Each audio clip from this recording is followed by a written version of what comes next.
ప్రవీణ్ పగడాల గారి ఫ్యామిలీకి మానసికంగా హింసిస్తున్నారు. ప్రవీణ్ పగడాల గారు వైన్ షాప్ కి వెళ్ళారు, వైన్ కొనుక్కున్నారు, వైన్ తాగారు అన్న ప్రచారాన్ని చేస్తున్నారు. ప్రవీణ్ పగడాల గారే ఆ వైన్ షాప్ కి వెళ్ళారు అనేటటువంటి ఫుటేజ్ ఏదైతే ఉందో అది పక్కాగా ప్రవీణ్ పగడాల గారే. ఒకవేళ ఫోన్ పే యూపీఐ నెంబర్ అంటున్నారు కదా, ఆ యూపీఐ నెంబర్ తో పక్కాగా అది ప్రవీణ్ పగడాల గారి పేరు కనబడిందా? మరి ఇదేమి ప్రూఫ్ లేకుండా ఆయన ప్రవీణ్ పగడాల గారి అని ఏ రకంగా మీరు క్లారిటీ ఇస్తారు? ఆ న్యూస్ ఛానల్స్ మీరు వేస్తారు. ఒకవేళ వేసిన మీరు ఎవరు పర్మిషన్ తీసుకుని వేసారు? ఒకవేళ పోలీసు వారి పర్మిషన్ తీసుకున్నారా, లేకుంటే క్రైస్తవ నాయకులు పెద్దలు మీరు పర్మిషన్ తీసుకొని వేసారా?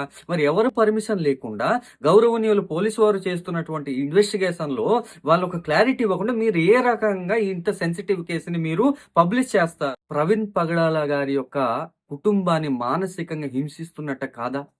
వారు ఇప్పటికే వాళ్ళ తండ్రి చనిపోయి వారు ఎంతో కృంగిపోయి ఎంతో వేదనలో ఉంటే మీకు నచ్చినట్లుగా మీరు ఈ రకంగా ప్రకటించడం ఇది ఎంతవరకు వాస్తవం?